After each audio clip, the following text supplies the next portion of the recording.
ओम शांति। 16 फरवरी 2022। अभी सुनेंगे प्यारे शिव बाबा की विस्तार से मुरली। मीठे बच्चे, संगम युग पर बाप आए हैं तुम बच्चों की दिल व जान से सेवा करने के लिए। अभी यह ड्रामा पूरा होता है, तुम सबको वापिस घर चलना है। प्रश्न, अभी तुम बच्चों की कर्मातीत अवस्था हो नहीं सकती, अंत में होगी क्यों? उत्तर, क्योंकि तुम आत्मा जब कर्मातीत बनो तो तुम्हें पावन तत्वों का बना हुआ शरीर चाहिए। अभी यह 5 तत्व पतित है। जब तत्व पावन बने तब कर्मातीत अवस्था हो। तुम बच्चे जब पूरे पावन बन जाएंगे तो यहाँ रह नहीं सकते। पावन बने तो पावन दुनिया में पावन शरीर चाहिए, इसलिए तुम अभी हाफ कास्ट हो। अंत में तुम्हारा पूरा बुद्धि योग जम जाएगा, तुम पावन बन जाएंगे, तुम्हारे सब विकर्म विनाश हो जाएंगे और तुम्हारी कर्मातीत अवस्था हो जाएगी। गीत है, दूर देश का रहने वाला आया देश पर आए। ओम शांति। दूर के रहने वाले मुसाफिर, जिस मुसाफिर को सभी मनुष्य मात्र अथवा जीव आत्मा याद करती है, जरूर वास्तव में सभी जीव आत्माएं मुसाफिर है। जैसे बाप को परमधाम से आना पड़ता है, वैसे तुम बच्चे भी परमधाम से आते हो यह पाठ बजाने। मुझे तो सारे कल्प में एक बार आना होता है, इस कारण मुझे कहते हैं रीकारोनेशन। तुम एक बार यहाँ आते हो, फिर यहाँ ही पुनर्जन्म लेते रहते हो। मैं एक ही बार बच्चों के पास बच्चों की दिल व जान सीख व प्रेम से सेवा करने आता हूँ। बाप को तो सब बच्चे प्यारे हैं ना, ऐसा कोई बाप नहीं जिसको बच्चे प्यारे नहीं होंगे। बच्चों को ही बाप से वर्षा मिलता है, वह है हद का बाप, यह है बेहद का बाप। यह कोई नहीं जानता है कि बाप कब आएगा। बाप कहते हैं, हे मीठे बच्चे, अब ड्रामा पूरा होता है, वापिस चलना है। रास्ता कोई भी जानते ही नहीं है, सिर्फ कह देते हैं वैकुंठवासी हुआ, पार निर्वाण गया। अभी तुम जानते हो बीच में कोई भी वापिस जा नहीं सकता। जब सबका पाठ पूरा हो तब बाप को आना पड़ता है। तुम जानते हो हम सब आत्माएं जब शरीर में हैं तो शरीर के नाते भाई बहन हैं। हर एक को अपना अपना पाठ पूरा करना है, फिर सबको अपने समय पर पाठ रिपीट करना पड़ेगा। बाप को सभी याद करते हैं कि हे पतित पावन आओ, हे सीता के राम आओ। एक राम एक सीता के लिए थोड़ी आएगा, सभी आत्माओं का एक राम है। सब बच्चे याद करते हैं, भक्ति करते हैं। यह ड्रामा 5000 वर्ष का है। बाप कहते हैं तुम अपने जन्मों को नहीं जानते हो, मैं जानता हूँ। लाखों वर्ष की बात तो कोई बता नहीं सके। मनुष्य, पहली बात है कि गीता का भगवान कौन, ड्रामा अनुसार भूले हैं। तब तो बाप आए हैं। सिर्फ गीता पढ़ने से कुछ नहीं होता है, बाप खुद ही आकर बच्चों को राजयोग सिखाते हैं। बाप कहते हैं, नई नई ये नई नई बातें जो मैं तुमको सुनाता हूँ वह सब प्रायलोप हो जाएगी। यह परंपरा नहीं चलती है, और जो आते हैं उन्हों का ज्ञान तो अंत तक चलता है। एक दो को सुनाते आते हैं, यहाँ न सुनने वाले न सुनाने वाले रहेंगे, सब चले जाएंगे। वह तो यह भी नहीं जानते कि हम 16 कला संपूर्ण है। यह तो है ही प्रारब्ध, 16 कला से फिर 14 कला बनेंगे।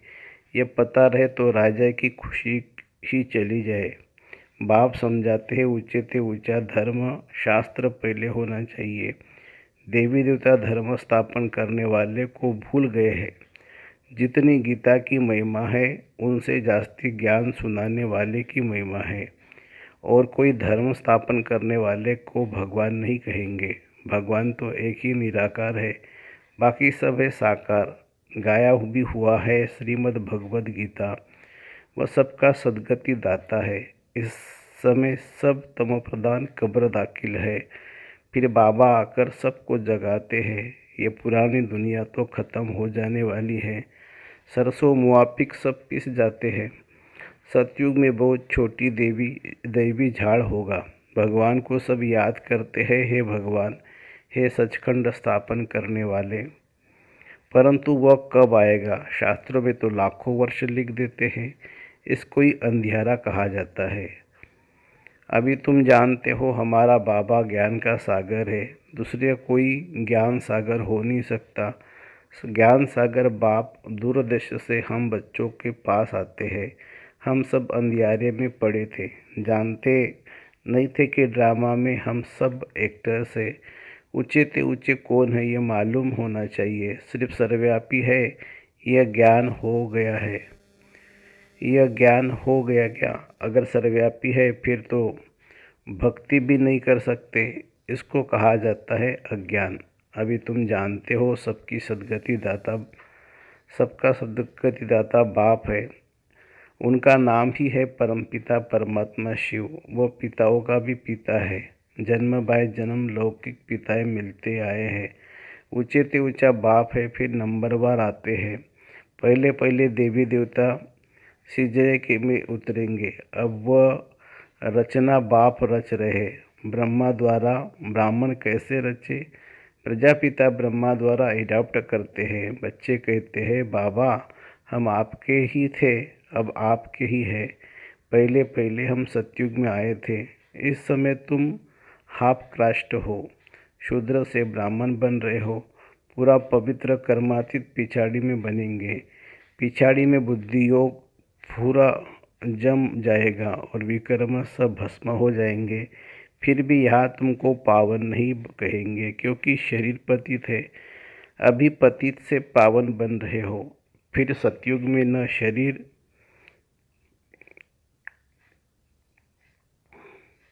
अभी पतित पावन बन रहे, फिर सतयुग में शरीर भी पावन मिलेगा, पूरा पावन बन जाएंगे। फिर यहाँ रह नहीं सकेंगे। जब आत्मा पवित्र हो जाएगी फिर पांच तत्व भी पवित्र हो जाएंगे। अभी तुम बच्चे संगम पर हो। सच्चा सच्चा कुंभ का मेला यह है। पानी के गंगा पर जाना यह भी भक्ति मार्ग है। सन्यासी लोग स्नान करने जाते हैं, फिर भी कह देते आत्मा निर्लेप है। बाप कहते हैं भक्ति मार्ग में तुमने बहुत कुछ सुना है, अब जज करो राइट क्या है। यह है अमर कथा, जिससे तुम अमरपुरी के मालिक बन जाते हो। तुमको कभी काल खा नहीं सकता।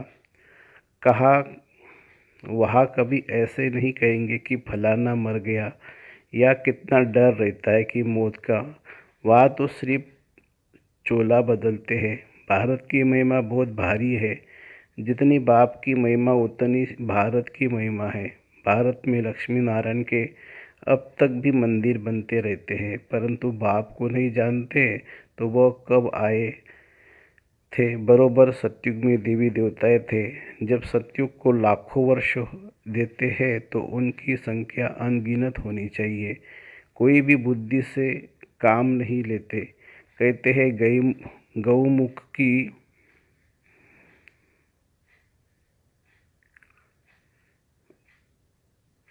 सतयुग की लाखों वर्ष कह देते हैं। उनकी संख्या अनगिनत होनी चाहिए। कोई भी बुद्धि से काम नहीं लेते हैं। कहते गऊ के मुख से गंगा निकली है ही सारी ज्ञान की बातें। फिर सूक्ष्मतन में बैल आदि कहाँ से आए? यह शास्त्र आधा कल्प से लेकर चलते ही आए हैं। यह सब बातें मोस्ट बिलवेड बाप चिल्ड्रन को समझाते हैं। है तो सब मेरे बच्चे, परंतु तुम मोस्ट बिलवेड बनते हो। लक्ष्मी नारायण को पता नहीं कि कब राज्य करके गए।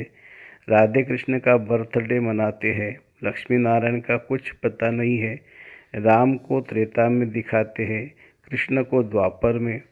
राधे कृष्ण हैं सतयुग के। यह सब तुम ही जानते हो। सब धर्म कैसे रिपीट होंगे, फलाना धर्म स्थापक कब आएगा, यह समझते हैं। धर्म स्थापन कर वापिस चले जाते हैं। अरे तब तक पालना कौन करेगा? हर एक मनुष्य रचना रचते हैं, फिर पालना भी करते हैं, विनाश नहीं करते हैं। हद की रचना करने वाला बाप अल्पकाल क्षणभंगुर सुख दे सकते हैं। कोई को बच्चा नहीं होगा तो कहेंगे हमारे कुल की वृद्धि कैसे होगी। बाप कहते इस समय सब पतित भ्रष्टाचारी है। एक गीत है, कहते हैं भारत का क्या हाल हो गया है। फिर दूसरे गीत में ही है कि हमारा भारत सबसे ऊंचा है। क्या अभी ऊंचा है? नहीं, अब तो बिल्कुल ही पतित है। बाप कहते बच्चे धीरज धरो, यह भी खेल है। अभी दुख के दिन पूरे होकर सुख के दिन आ रहे हैं। इस नरक को स्वर्ग बनाने परम धाम के रहने वाले बाप देश पर आए हैं। बाप कहते हैं मेरा यह जन्म स्थान है। नहीं तो कोई बताए निराकार बाबा कहाँ आया, किस शरीर में आया, कब आया, क्या करने आया, कोई भी बता नहीं सके। तुम बच्चे जानते हो परमपिता परमात्मा कैसे आकर पतितों को पावन बनाते हैं। बाप कहते बच्चे और कोई मेरे पास इलाज नहीं है। लाडले बच्चे तुम मुझे ही पतित पावन कहते हो, सर्वशक्तिवान कहते हो। अब तुमको शक्ति चाहिए 5 विकारों पर जीत पाने के लिए। हिंसक लड़ाई की यहाँ बात नहीं है। हिंसक लड़ाई की यह बात नहीं, यह है गुप्त। सिर्फ मुझे याद करो। इसको कहा जाता है अजपा जाप। अभी सबकी वानप्रस्थ अवस्था है, सबको वापिस जाना है, वह है शांति धाम। वहाँ से फिर ऑटोमेटिकली तुम सुख धाम में आ जाएंगे। शांति तो तुम्हारा स्वधर्म है। यूँ तो इस रावण राज्य में शांति मिल नहीं सकती। बाकी थोड़े समय के लिए चाहते हो तो अशरीरी होकर बैठो। शांति तो सबको चाहिए। अगर 101 करोड़ भी शांति में बैठ जाए तो भी शांति हो न सके। यह है अशांति की दुनिया। शांति के लिए कोई राय नहीं निकल सकती है। यह तो गॉडफादर की ही जवाबदारी है। तुम जानते हो देवी देवताओं का राज्य था जिसको वैकुंठ कहा जाता है। अब कलयुग का अंत दुखधाम है, वह है Shantidham, sweet home. Sweet father भी वहाँ रहते हैं। वह है सुखधाम, यह है दुखधाम। बीच में और धर्म निकलते हैं, वृद्धि होती रहती है। उनको तो कल्प की आयु लाखों वर्ष कर दी है। इसको कहा जाता है घोर अंधियारा।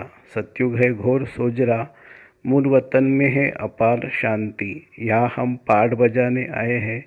बाप कहते हैं हे आत्माएं, सुनती हो अपने कान रूपी ऑर्गन से। तुमको याद है यह ड्रामा का चक्र कैसे फिरता है।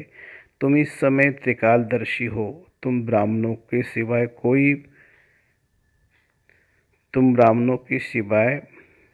कोई त्रिकालदर्शी नहीं है। ऋषि मुनि कहते हैं हम ईश्वर को नहीं जानते हैं, नास्तिक है।